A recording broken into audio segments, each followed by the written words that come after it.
All right, welcome to this week's episode of the Cory Kursky Show. And I'm excited because we have a special guest today. Today we have Jeff Cory. He is the Executive Director of the Legacy Foundation at Shellpoint. And he's going to talk about how identity theft fraud and cyber threats impact the residents in his community and what they're doing to help protect them.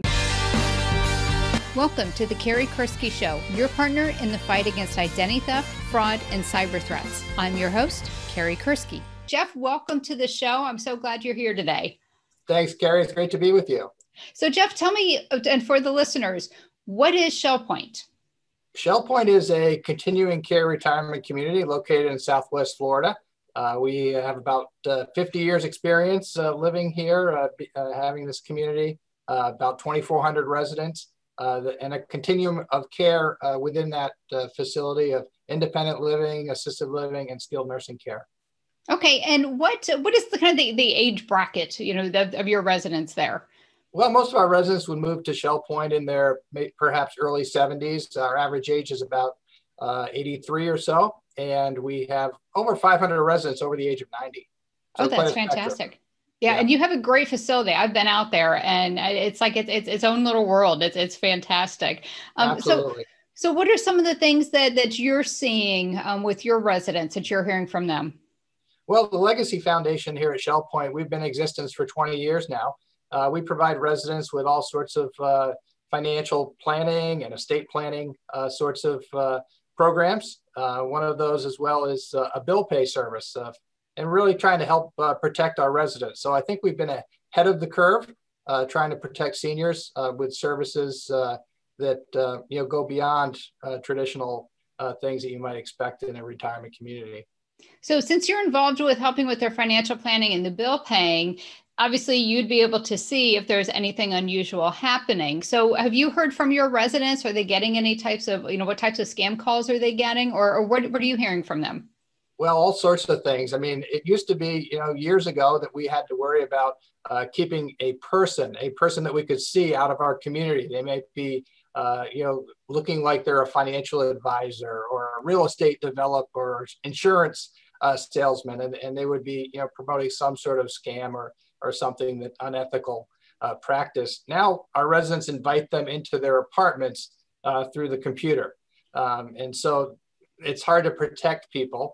We do a lot of education, have programs such that you've done here at Shellpoint, really to inform and educate people. But the things that we're seeing today are so sophisticated, and it's hard to help people like we used to when we saw an individual and we could close the gate and make sure we kept them out.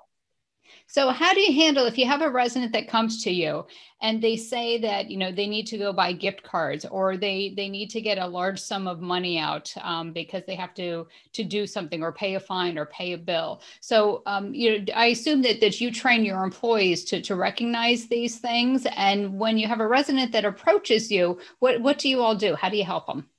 Well, absolutely. I mean, we train our staff. We have a bank on site here as well, which is really helpful because they're always on the lookout. As you said, I mean, we've had some pretty sophisticated residents, people that were former employees in Fortune 500 companies that you would say, this person would never fall for this scam. And sure enough, they're going to the bank and asking for money, to send to someone they don't know. And so we try and train our staff. We try to remain non-judgmental as we're working with people and just to try to explain things to them in a rational sense. And oftentimes they feel embarrassed. They feel like they've been caught in something that they know didn't sound right, but they just, were there to, try and help somebody, maybe help a grandchild that they were told was in an accident and they're, they don't know what to do. And so they're very vulnerable. And again, this is a new world for them, being on the computer and on the internet. And so they believe a lot of things that you or I might say, wait a minute, how did they ever get caught in that? Well, I think it's great that the service that you all offer there, because there are a lot of people that maybe they are living independently, and they don't have the resource to someone like you where to help them be that buffer, and they end up falling for these things. And a lot of Sure. them are isolated too. So with a lot of your residents, so let's talk about some of the community activities. I mean, I know obviously right now with the pandemic, there might be some shifts, but tell us about Right. some of the activities you have, because one thing I find with a lot of the victims I work with, that isolation, they just want someone to talk to. And that's how they end up falling for a lot of these scams, because they want to engage in that conversation. So having the community that you guys have, I think is Right. phenomenal to help take care of that. So tell us about some of the activities that you have. Well, we run programs each month, financial programs that again educate, inform our residents as to what's happening out there in the real world, things that they should be looking for and be prepared about. We have actually a closed circuit TV here that runs a daily program for all of our residents. And so again, if we get a flurry of activity or calls or mailings and that sort of thing that we want our residents to be aware of, certainly we put them out on our TV program and say, hey, you need to be looking out for this sort of thing. It's just again, it's consistent, and you have to be constant. The bad guys don't take days off, and it's Right. just amazing that again it's new for all of us, and again, just trying to educate people and make them aware. As you mentioned, it used to be that everyone, the seniors that were vulnerable and lonely, waited for their mail, and their mail was their best friend. And now there's so many opportunities on the internet, so many of them on Facebook and Instagram. The largest growing population segment on the internet are people over the age of 85. And that 65 plus segment, again, they're a little late to getting on the internet, but they are going on there in droves. And it's just amazing what they're clicking on. Again, they come from a generation of innocence and believing and trusting people first. And that's just not the world we live in today. You are absolutely right. I couldn't have said it better. Again, people, they always ask me, why is it older people that or the senior population that's always falling for these scams? But you have to look at the generations. And, Right. this is the generation where they never lock their doors, and you didn't have to have a 20-page contract. You just shook hands. So Right. there's a lot of trust, and a lot of pride. So that's why a lot of them don't want to reach out for help as well. But Right. I love what you guys are doing out there. Let's talk about as far as with the technology, because you have a lot of them that are embracing it and getting on it. Do you have a staff that helps them with IT issues, or how does that work? Sure. We have IT, folks going around helping our residents. To be honest with you, at this stage of the game, I think sometimes our residents are so well educated they could help me with my iPhone and with my computer. But yeah, we have again, we're not able to protect as far as the usage, what sites they're visiting or where they're going. But sometimes we do get the occasional call to come help, my computer's down, or something suspicious has happened on my computer. So we do have the staff that's able to go out and assess situations and all. But again, it's really hard to be proactive and preventative with most of these sorts of things. Well, the fact that you have a staff there that they can call when in doubt, if they clicked on something, or maybe they got a phone call and they're not sure if they've been if their device has been infected, I think that's great, because again, a lot of people I talk to, they're calling me because they're like, what do I do? Who do I call? Right. And I always have to Right. tell them, sorry, I don't fix computers, but I have other people I can recommend. So I think that is a great resource for all of your residents out there, that they don't have to go and discover it on their own. You have everything right there provided for them. So that is fantastic. Yeah.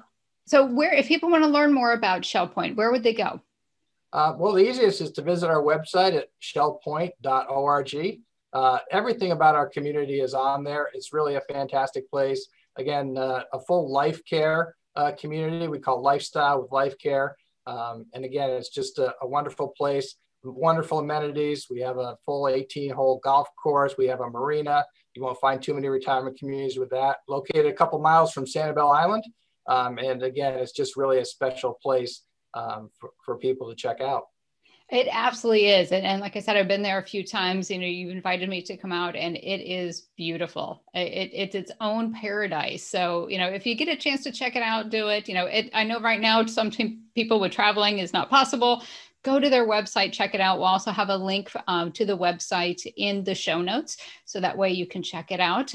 Jeff, is there anything else that you'd like to share with our listeners? No, I mean, again, I want to thank you, Carrie. I think you're really a maverick in this area and been far ahead of the curve in helping to protect people and really applaud what you do. And just thankful there's people like you out there to protect so many vulnerable seniors and applaud you for all your work. Oh, well, thank you. I appreciate that. It's just, like I said, I work with so many victims that it's time to stop the reaction stuff and then try to get out in front of them. And you and I, we've known each other for a long time. And there's been many times where I tell people, watch out for this, like, oh, that'll never happen. And then it ends up happening. So it's good. And I appreciate, the opportunity that we have to work together to help protect your residents. So thank you so much for joining me today. I really appreciate it. And again, if you have interest in learning more about Shellpoint, you can check out the link in the show notes. It's a great place. So if you or a loved one is considering moving or somewhere that's a little bit more secure and providing more amenities, it's absolutely beautiful. It's its own paradise. So check it out. So that's it for today. Thanks so much for joining us, and we will see you next week. Until then, stay safe.